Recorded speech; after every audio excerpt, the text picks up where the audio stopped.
just had a revelation. I think a lot of our issues we have as adults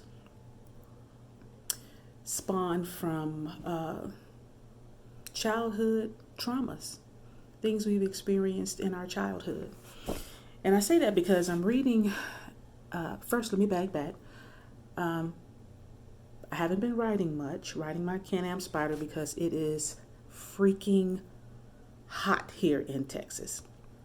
So instead of writing on the weekends, because our temperatures have been in the hundreds, humidity off the chart, I have experienced heat stroke symptoms in the past from riding in Texas heat. Don't want to ever feel that way again. So I decided, since I'm not riding, stay inside, purge, clean the house, every room, detail it. Just spend some time in the house, caring for it, loving on it, purging, cleaning, and packing up things that we don't use. So anyway, so I'm done with the downstairs, getting ready to head upstairs today and tackle those rooms. But I said, you know what? I've been off my game with my, Bible study and prayer in the morning. And so I was like, let me get back to, let me take some time before I jump into this day and read, a couple of chapters in my book. And so I came across this particular, I'm reading this particular chapter right here. And your heart, faith versus doubt. And it's listing different stages of doubt. And when I got to number 4, which says God isn't likely to do it anyway, God isn't likely to do anything anyway, tears welled up in my eyes. My eyes got teary, and because it took me back to my childhood of when we were little. My mom divorced our dad when my sister and I was probably around 3 or 4. And he was abusive. And as we got a little older, and he had visitation rights, he would come and get us on the weekends from my grandmother. And he would take us to Toys R Us. And back then, when we were little, growing up in Detroit, Michigan, back in the early 70s, Toys R Us had the huge giraffe as their logo outside the toy store. Joffrey, the huge giraffe. So when you saw that giraffe, you knew what was going down. You were going to Toys R Us. It was just the most fantastic feeling you could ever feel in your life, seeing that tall giraffe.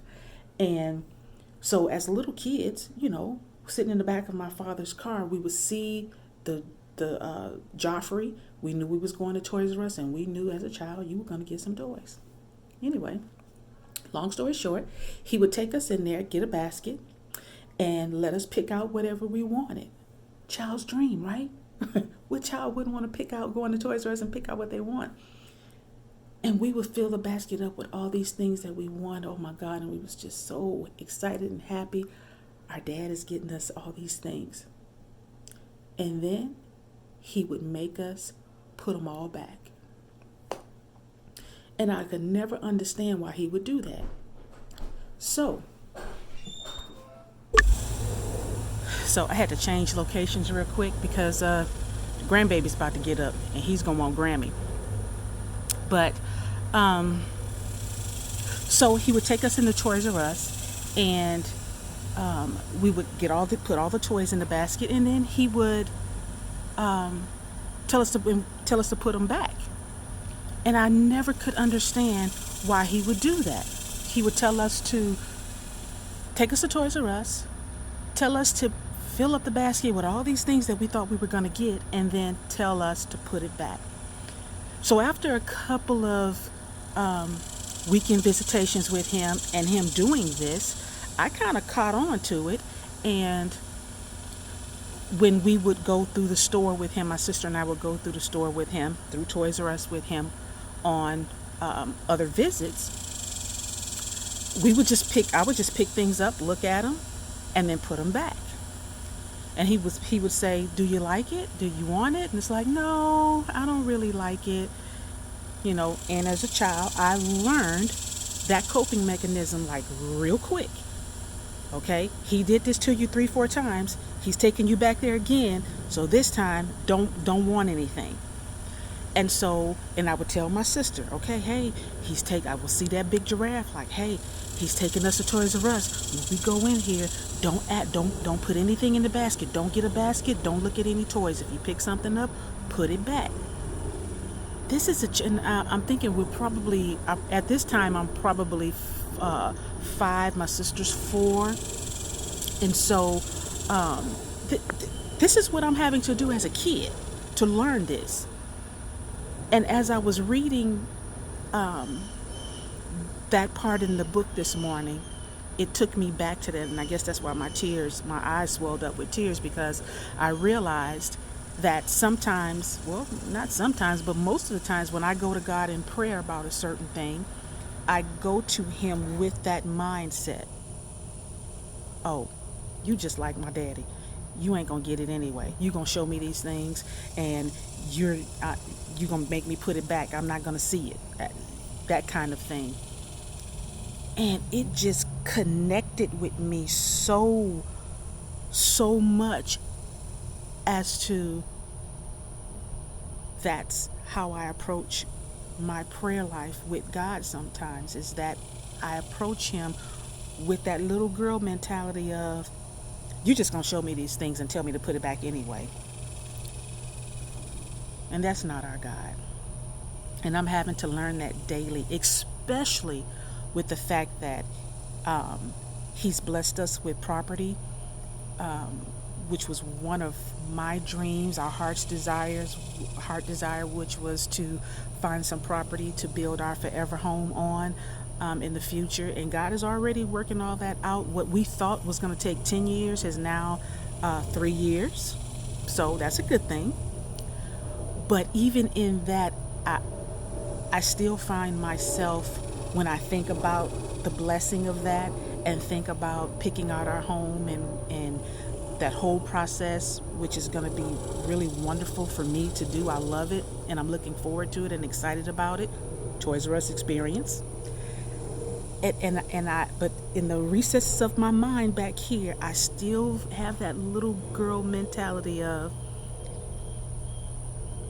he gave us the land. Every so often we go out to see it. And I finally found the floor plan that we like. Found a builder to build it. But it's not going to happen. He's just teasing me. He's just taking me into Toys R Us and showing me all these things and just going to tell me to put it back.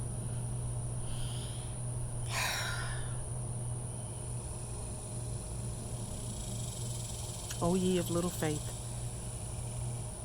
So when I tell you that I'm a process, I'm a work in process, in progress, I am trying to walk out this thing called faith over fear, trying to strengthen my prayer life on a daily basis, and just, in Ian Van Zandt saying, doing my own work, working out my own soul salvation. And that connected with me so much.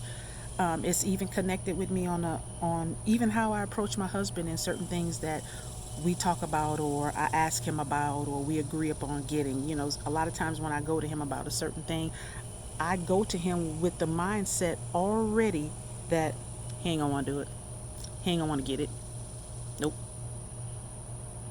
Because I've taken that childhood experience, that childhood trauma experience of Toys R Us, and brought that into our marriage, and brought that into my adult life, my adult prayer life. And so gotta work that out. I'm working it out. I'm working it out. I'm old to trust him more, because he's not like man. He's my heavenly Father, and your heavenly Father wouldn't do that to you. He wouldn't give you the desires of your heart, dangle them over your head, and tease you about it. That's not our God. And I have to tell myself that on a daily basis. My heavenly Father is not like my earthly father. My earthly father has gone on to wherever he's gone to.